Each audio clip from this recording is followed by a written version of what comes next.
Hi and welcome back everybody to another reaction video where we try to learn something new and to promote history on YouTube. So today we're going to continue with the French Revolution from OverSimplified. As always, the link for the original video is going to be in the description below. The Austrian textbooks and what Austrians learn in their high school about US history is going to be up today. I just need to edit some things from the video. And a big shout out to Gray and Sherry, who are Patreon members. And if you like the work I do or the projects, and if you want to support it, you can also support it via Patreon. The link is going to be in the description below. If not, you can subscribe and enjoy the videos and also give your thoughts and things that you know about the topic that we are discussing on different occasions in the comment section below. I also appreciate that. So, as I said, the link to the original video is going to be in the description below. And we're just going to continue with the second part of OverSimplified's The French Revolution. So let's just jump in. And of course, I'm going to give my insights or something interesting that I know in addition to what they're saying in the video, as always.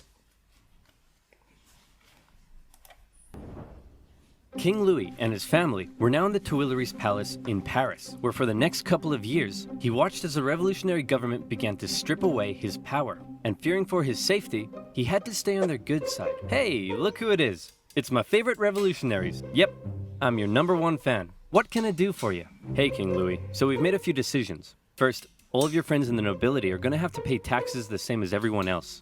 Great idea. I love it. And as a side note, the tax money can no longer pay. Yeah, at that time, the revolutionaries had all the power, and they stripped the king from all its power, his powers, and the thing for the king was just to stay alive. But there was a fraction between the Jacobins, who were now in power. So one fraction wanted to kill or get rid of the king, and the other faction wanted to put him like a symbol of France, so just to keep him alive and just as a symbol, but with no real power. But later on, as you guys probably know, the one side that wanted to get rid of him completely won, and they're probably going to go into depth why, but it's kind of interesting. Pay for all your lavish parties. Great. I hate those parties. They're so awkward. And also, we're taking away your Porsche. Oh, come on!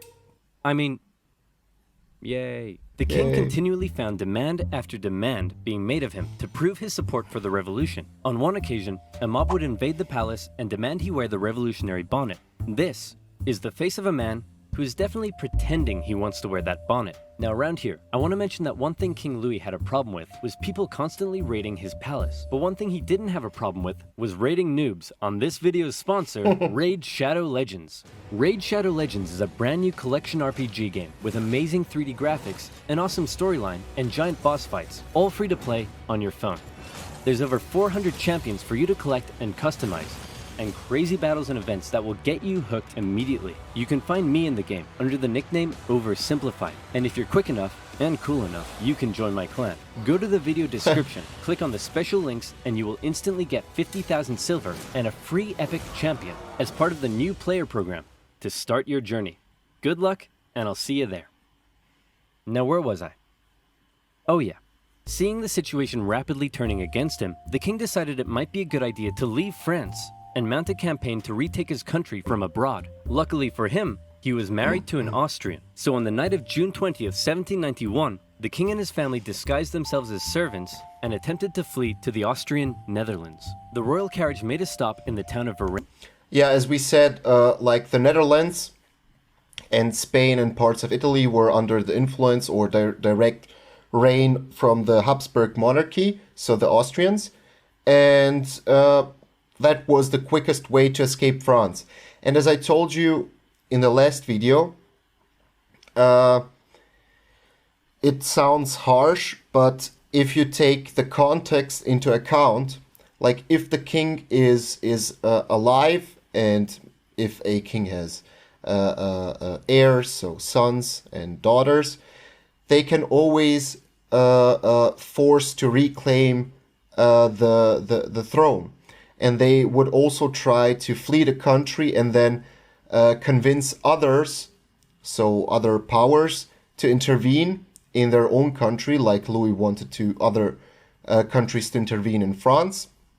And also the thing with all the inbreeding and weddings between families in Europe, they were pretty much all related with each other. So cousins, brothers, and it was a whole mess, but yeah.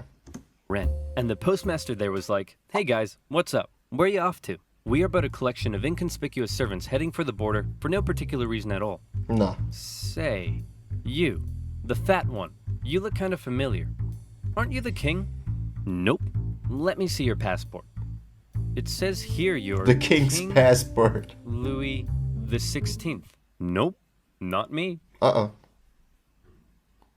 Take him away, boys. The king was promptly returned to Paris, but now the jig was up. His lack of support for the revolution was clear to... Yeah, but imagine how fast his reputation and the respect for kings dissolved. Like, somebody tells a king, just no, go back, and he needs to go back. So all, and many considered him a straight-up traitor who tried to abandon his people. As a result, the new constitution of 1791 completely reduced his powers to that of a simple figurehead, a constitutional monarch. However, radicals, such as those in the Jacobin Club, were outraged that the king wasn't to be removed entirely. So a month later, these radicals staged a protest on the Champ de Mars, calling for the king's removal. The government of Paris feared an insurrection was mounting, and they sent the military to disperse the crowd. The confrontation escalated and resulted in the Revolutionary National Guard firing on a crowd of revolutionaries. It was a massacre. The incident exposed a deep division within the Brotherhood of the Revolution. On one side, the moderates who wanted to keep the king as a figurehead. On the other, radicals who wanted to see the king... Yeah, and the radicals, as I said, they are going to overpower the moderates. And there's a saying for the French Revolution. It goes something like... the revolution is going to eat its own children. So you're going to see how a lot of people who just had different ideas where the revolution should go, or some opposing ideas, they're going to be also executed with the guillotine, although they were technically supportive of the revolution. But king deposed and heads roll. In the wake of the massacre, these radicals received a wave of support. And speaking of rolling heads, one form of equality the revolution introduced was equality in execution. This meant no more torturous drawing and quartering, no more inhumane hanging. They wanted all criminals, regardless of economic status, to receive the same penalty, a quick and painless one. Luckily, a man by the name of Dr. Joseph Guillotine had an idea. A heavy blade that falls like thunder. The head flies off, blood spurts, and the man is no more. The guillotine, otherwise known as the national razor. The guillotine made its debut in 1791 as the new form of execution. The writings of Marat and others continued to call for the execution of...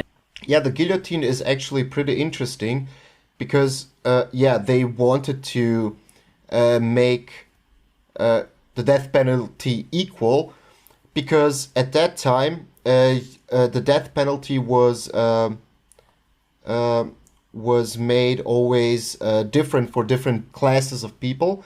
So let's say people who were burglars or thieves or murderers and so on, they would be hanged. And hanging was actually one of the most brutal or inhumane ways that people thought that somebody could be executed. Or let's say in the army, if you would desert or treason or whatever, then you would be shot by a squad. So the guillotine was actually a way, let's call it that way, in which every member of society, either you're a thief or a murderer or a king or a queen or whatever, you would be put on a equal setting or equal death penalty, let's call it that way. Equality or not, but they thought it that way back then. Anyone suspected of working against the revolution. For him, this included some members of the clergy and nobility who had previously benefited from the cruel system of inequality that existed before the revolution. In many parts of the countryside, local lords had found themselves become a target. Sire, the peasants, they're revolting. Oh, come on, that's a bit harsh. Sure, they smell a bit, but I wouldn't say they're revolting. Oh, yes, I see what you mean. Increasingly, these French aristocrats began fleeing France to find solitude in other parts of Europe. And once again, fear began to take hold. The privileged classes of these foreign nations didn't like what they were seeing because they feared revolutionary ideas may spread to their own lands. The National Assembly, actually now the Legislative Assembly. And that's always when you look throughout history. If there's an uprising or revolution or big change of ideas in neighboring countries or countries that are close to your country or to other countries, the neighboring countries would try to intervene in the country that has that uprising or revolution. So that was actually a normal thing. And they wanted to crush the revolution because, as he said, they had feared that the revolution or the ideas of the revolution would spread to their country and then also threaten their kings, monarchs, nobilities, so the first two estates. Assembly feared that these nations may decide to attack. Then why don't we attack them first? No, you idiots, we are definitely not ready for war yet.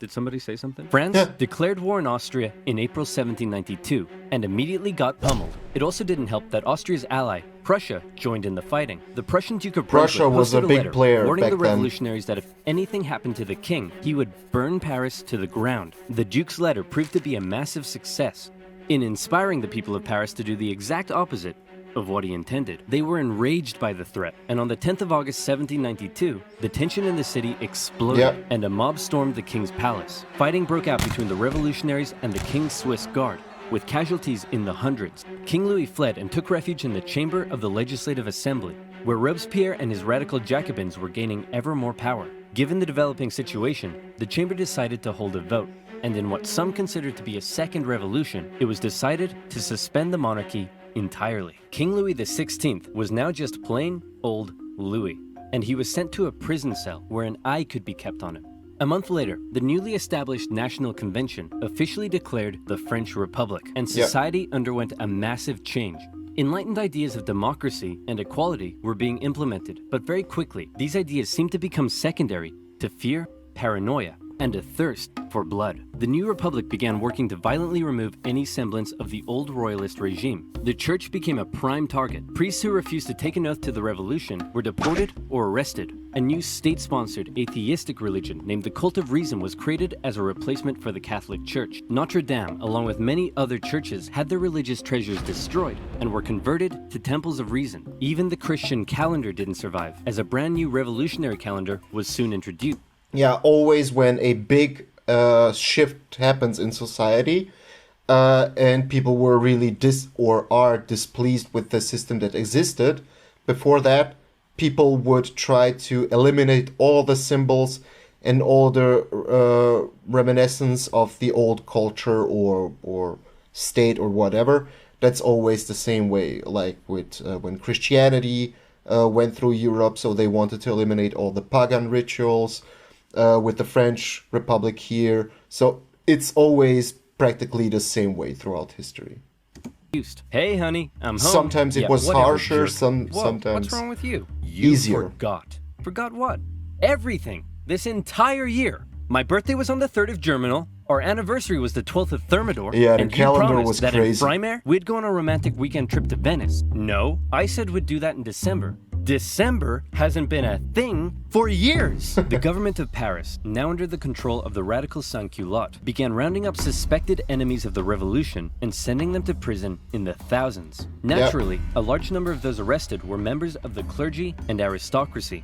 As France's foreign enemies continued to close in, panic spread. Georges Danton made impassioned calls for men to defend the Republic, and tens of thousands of troops left Paris for the front lines. However, in their absence, Paris was left to its own devices. As enemy troops arrived in Verdun, the people of Paris feared that their crowded prisons were becoming a breeding ground for counter-revolutionary conspiracy. What would happen if the Prussians reached Paris and freed the aristocrats? Marat believed he knew what would happen. The aristocrats would enact their vengeance on the people. Fearing those they had already imprisoned, mobs descended on Paris's prisons. They broke in, and during the brutal September massacres, aristocrats, priests, and others were tried and executed on the spot. Even women and children weren't spared. With over 1,600 victims, word of the massacre spread across Europe. One British newspaper wondered, are these the rights of man? Is this the liberty of human nature? But there was still one man in particular that Robes... Yeah, that's always the question, the philosophical question. Like the means. Do they... Are they... is every mean good to try to achieve the goals? So although the revolution had a noble idea, so to give everybody the same voice, like what one person, one vote, of course, only for men back then, but to lower the influence of the first and the second estate, so the clergy and the nobility. But then you can see, like in the first video and here in the second, that fear, anger, and everything just boiled over, and the things that happened here in that massacre, they would also boil into the third estate, so the peasants themselves and the citizens themselves. But yeah. Robespierre and his radicals really wanted to see executed. Still no Austria girls and allowed. Prussia pledged that after they defeated France, they'd return King Louis to the throne. Well, checkmate Austria and Prussia, because you can't return a man to the throne if he's already dead. Citizen Louis Capet was put on trial for treason. Obviously, he was found guilty, but his punishment was less certain. Many moderates wanted to simply deport him, but Robespierre insisted the revolution could only live if the king was dead. A vote was held, and by just one vote, Louis... What? One vote. So one vote changed history. That without conditions. Was sentenced to the guillotine. If you don't mind, I'd like to say a few words first. Gentlemen, I am innocent of everything of which I am accused. Wait, you're too loud. They can't hear me. Hang on, I haven't finished yet. Wait, dude! Uncool. In her prison cell, Marie Antoinette heard the guns fire, signaling her husband's death.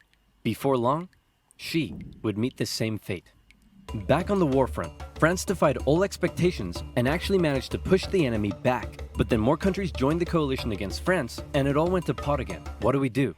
Conscript the masses. The National Convention introduced a conscription law, with each regional department having to meet a certain quota of men for the army. However, not everyone was happy with this new law. You see, while Paris was definitely a hotbed for radical revolutionary fervor, some of the regions outside of Paris weren't quite so keen on the revolution. Some were largely still conservative, still supported the church, and just didn't suffer from that much inequality before the revolution. So as the revolution turned increasingly violent... And imagine, like, today's world is so connected and we have the internet and everything, so the flow of information is really easy. It's easy to travel everywhere to meet other people and so on.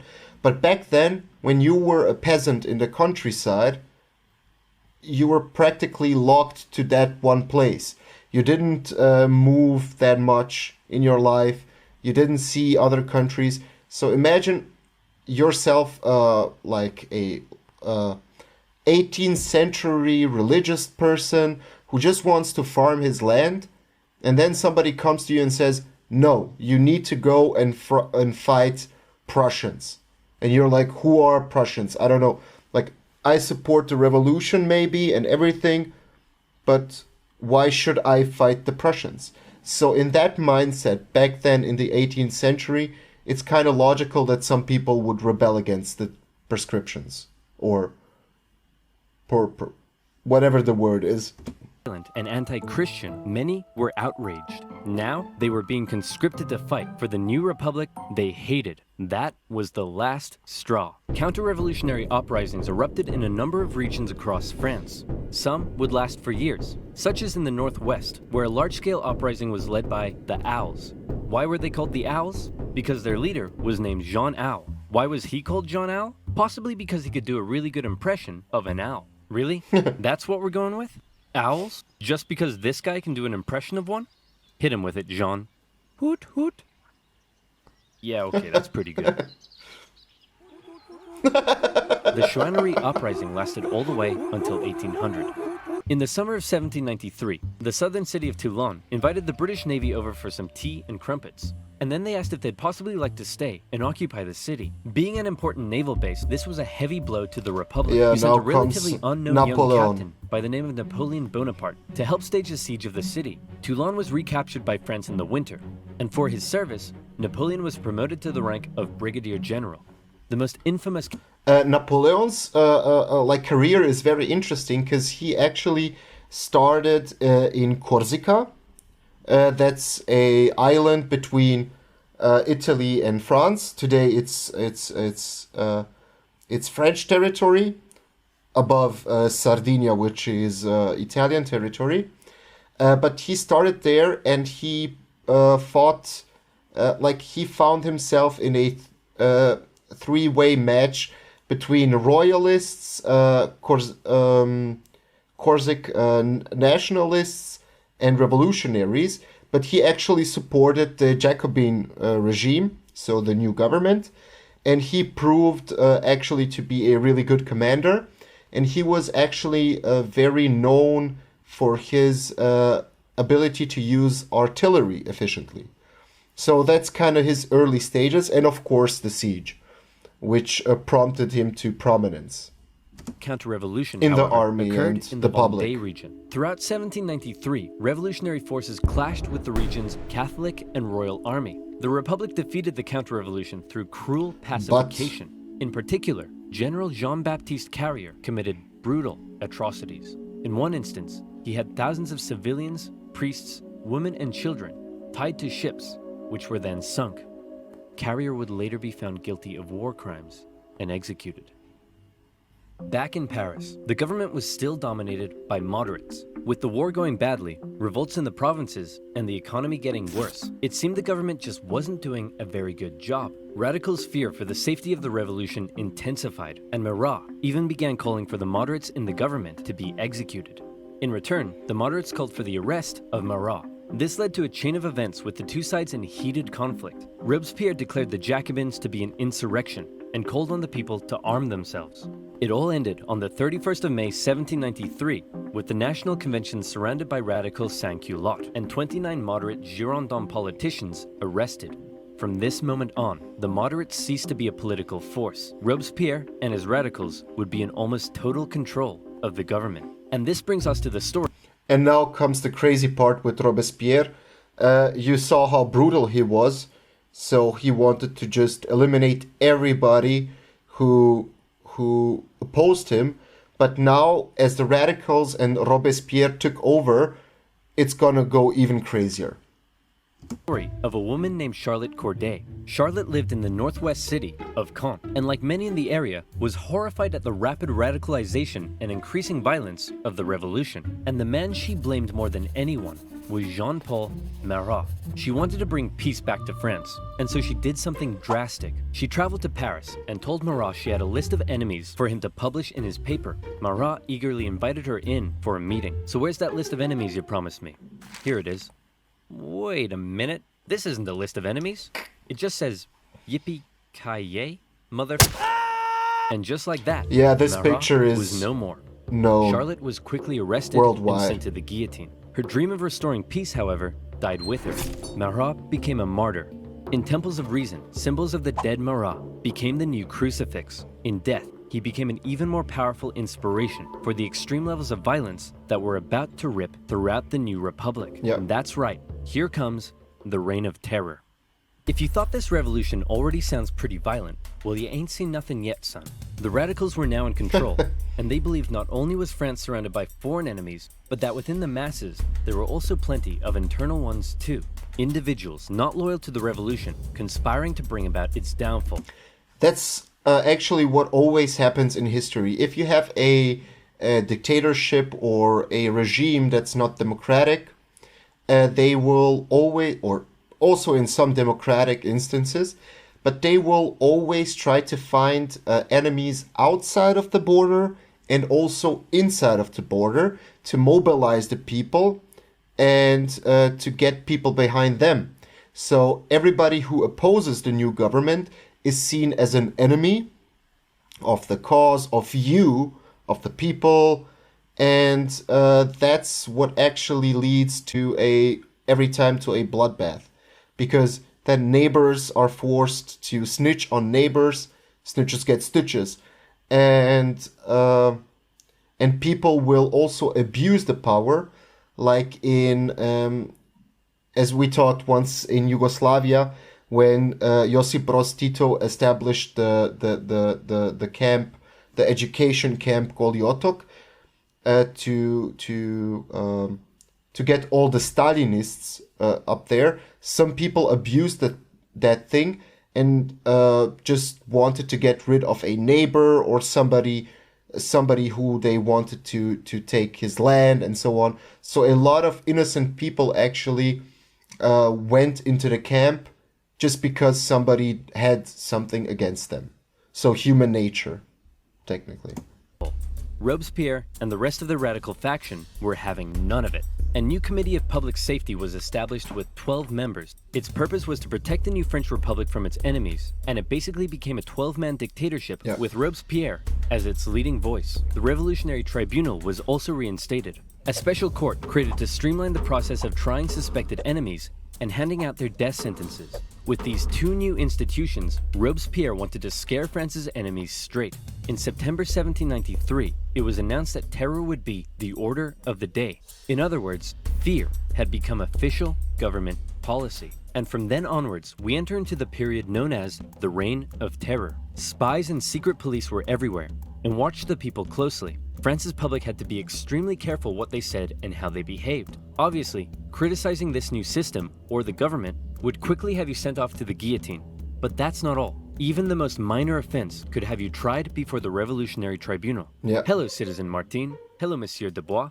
Monsieur? Did I just hear you say Monsieur? That's the old style of address, my friend. To the guillotine! You know what? I didn't like him, but I do feel kinda bad for the king and his family. Oof, expressing sympathy for the royal family, are we? To the guillotine! 12 sous for a loaf of bread? That's way overpriced. To the guillotine! Man, this bread line is taking forever. To the guillotine! And you look like you're thinking anti-revolutionary thoughts. To the guillotine. Max, we're sending way too many people to the guillotine. To the guillotine! Chop, chop, chop, chop, chop, chop, chop. It was insane. All across France, about 40,000 people were killed for suspected crimes against liberty. Let's say your neighbor... That number maybe sounds to us not that gigantic, but back then when the population was way lower than today, what did they say in the last video? It was approximately 28 million people. In that spectrum, yeah, that's a high percentage of population. So, and as I said, like there's a famous quote or saying that says that the revolution ate its own children. Neighbor won't stop mowing the lawn at 7 in the morning. Well, then all you gotta do is tell the government they've been talking smack about the revolution. And there's a good chance they'll end up in front of the Revolutionary Tribunal. Maybe they'll even be executed, taking a metaphorical load off your shoulders and a literal one off theirs. The most prominent victim of the Reign of Terror was a certain Marie Antoinette, who was finally tried and found guilty of treason in 1793. She expected she'd be brought to the guillotine in a royal carriage. Star Wars. For a queen, all the Republic could provide. Look at her hair. However, was a wooden tumbril. At 37 years old, the most hated woman in French history met her end on the 16th of October, 1793. Robespierre had saved the revolution through terror. And as we said, she was kind of the symbol of everything that the revolutionaries hated. about the old system. I forgot what the French word is. Système all day. I don't know, I forgot it. Internal dissent was being suppressed. The food situation was no longer quite as bad. Even the French military had got its act together again and pummeled the Allies at the Battle of Fleurus. For Danton and his followers, the time was right to try to normalize the French Republic. Hey Robespierre, so we were thinking that since things are finally going better, maybe we should rein in the terror. And while we're on it, we could possibly start taking it easier on the church. And also try to end this costly war. Nope. Nope. Oh, crap. Yeah.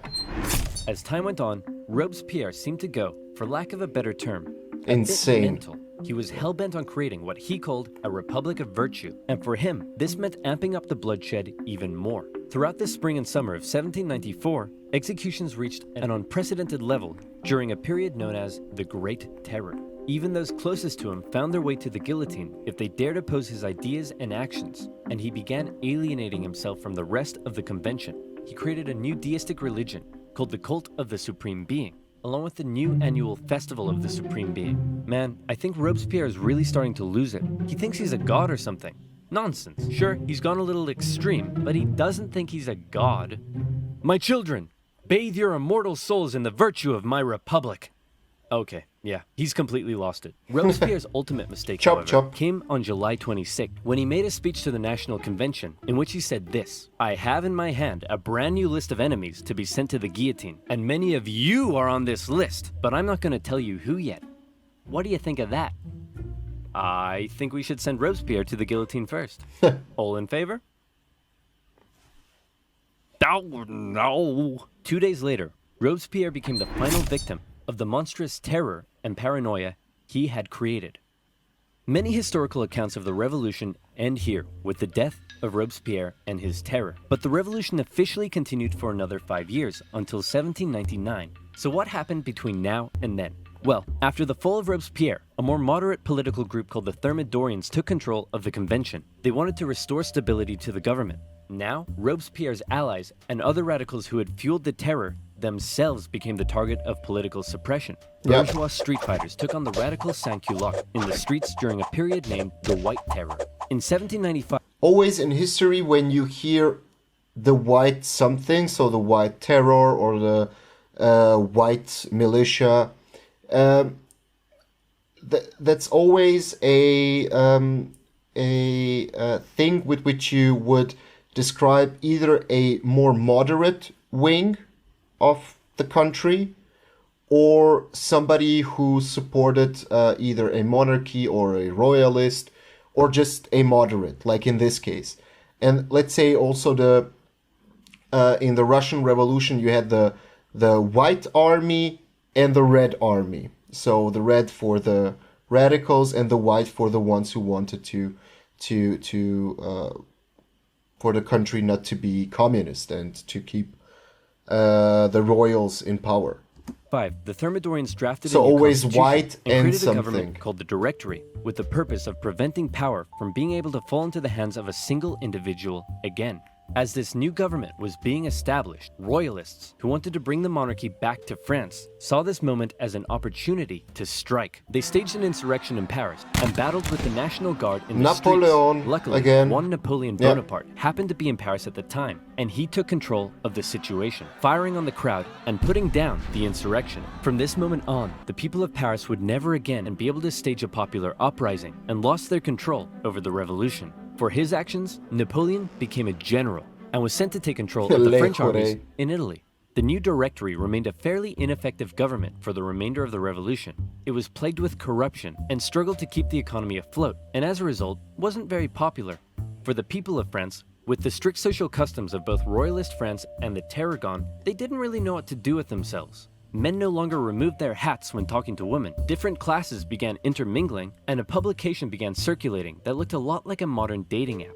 It was social anarchy. Outside of France, the war continued. In 1795, France took the Netherlands, where they set up a puppet state. Then they negotiated both Prussia and Spain out of the war. The British attempted to land French royalists in the west to reinforce rebellion, but that plan failed. In 1796, the French planned a three-pronged attack with the aim of marching on Vienna and knocking Austria out of the war. The two northern armies were defeated and forced to retreat. However, Napoleon in the south, with groundbreaking military strategy, won battle after battle after battle. He pushed the Austrians out of Italy and began closing in on Vienna. The Austrians freaked out, and Napoleon oversaw the signing of a peace treaty. He had almost single-handedly knocked Austria out of the war, and by the way, he was only 28, so maybe it's about time you moved out of your mom's basement. Napoleon became a famed... One of the treaties was after Napoleon invaded South Italy, and which made him really, really famous inside of France. And then he continued, as he told, into Austria in Vienna. They stopped at, I think, Löben in Austria, but they eventually signed the treaty 1797 in Campo Formio, which gave Venice, so the Republic of Venice, to the Austrians, and the Austrians in return needed to recognize some puppet states that Napoleon made in southern Italy that were subjugated to France.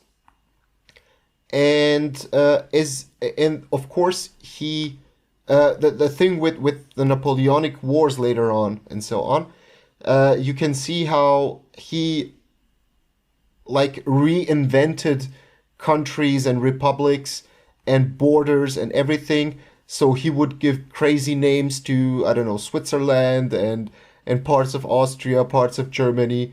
It's an interesting thing, but not the topic. So he destroyed the Venice, which was a republic for how long? 1,000 years or something like that. He destroyed single-handedly a republic and handed it over to the Austrians.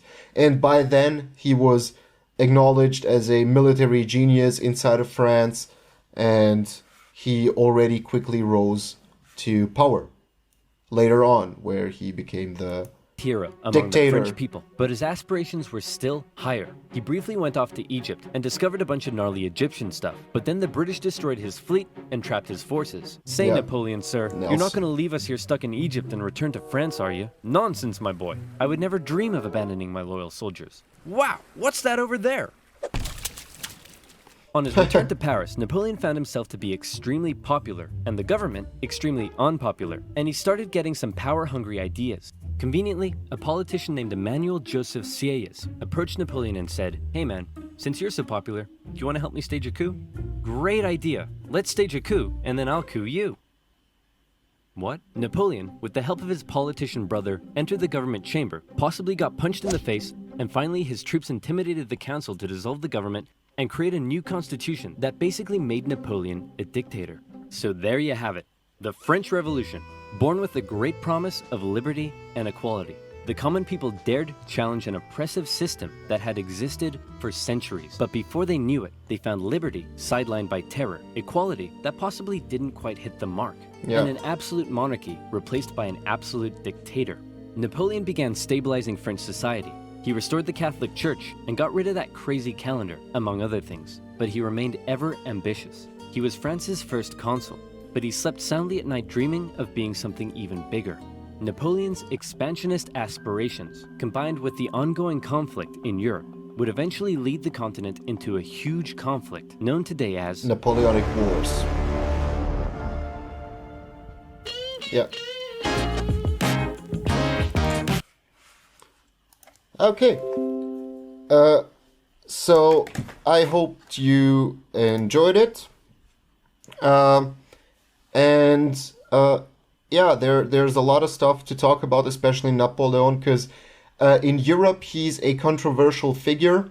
Like when the Napoleonic Wars, this has nothing to do with the French Revolution, but with the Napoleonic Wars, as he continued his quest throughout Europe, he actually he brought the ideas with him from the French Revolution. and let's say also in the parts of the Habsburg monarchy. So I don't know, courts were established. So and feudalism was cancelled in a large part of the society. Schools were built, hospitals, and so on. So there are some good things that happened with the spread of the French Revolution. But then, on the other hand, which is more of a British narrative than a continental Europe narrative, where they view him as inherently negative. Of course, they were in war with him and everything, but they viewed him more as a conqueror, a brutal dictator, which he was. But I think that British historiography kind of neglects also the good things that happened with his expansion. So the civil rights, I wouldn't say human rights, but civil rights, end of feudalism, schools, education, roads were built, and so on. So he is definitely a controversial figure. I would like to have your take on Napoleon and also the French Revolution in the comment section below. As I said, the projects are going to keep up. If you want to support new projects, there's a Patreon account in the description below. The original video is also in the description below from OverSimplified. Go give them a like, a view. And if you like this, if you like history, if you want to spread history on YouTube, please share this video with your friends or people that you know that are interested also in history. And subscribe and hit the ring thingy so that you get notified when a new video comes out. So, yeah, see you until next time.